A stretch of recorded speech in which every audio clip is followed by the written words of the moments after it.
maartay guusha ku horseedaya haddii aad shantaa shay joogtaysid waa maxay never stop dreaming inaad dream yeelataa waa inaad qof bini aadan oo nool baad tahay waxbaad u baahan tahay xaqna waad u leedahay waxaad u baahan tahay marka inaad dream garaysid raadsatid xulatid meel kugu sawiran yahay waxa aad doonaysid waa inaad raadisaa sida bilowgii baan kusoo sheegnay never stop believing waxa aad dream garaysan waana u yahay waa inuu yahay waxaad rumaysan tahay maaha wax marka ama lagu yeeriyey ama aad cid ku qancinaysa waa inuu yahay waxaad doonaysid waa inaad raadisaa sida bilowgii baan kusoo sheegnay never stop believing waxa aad dream garaysan waana u yahay waa inuu yahay waxaad rumaysan tahay maaha wax marka ama lagu yeeriyey ama aad cid ku qancinaysa waa inuu yahay wax adigu kaa go'an adigu aad believe garaysan tahay waa inuu yahay never give up ha isdhiibin wax kasta oo dhaca ha isdhiibin ilaa aad dreamkaaga gaartid never stop trying inaad isku daygii ha joojin haddaad fashilantid ku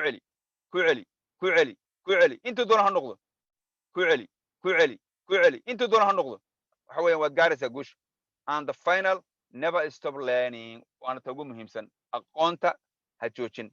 intii aad xarf faa'iida ka raysid faa'iido waxbarashada ha joojin success is not obtained overnight it comes in installment يعني guushu kuma timaado hal habeen waa installment waa qadacdo weeyaan marka waa inaad in yar samaysaa maanta berrina in yar samaysaa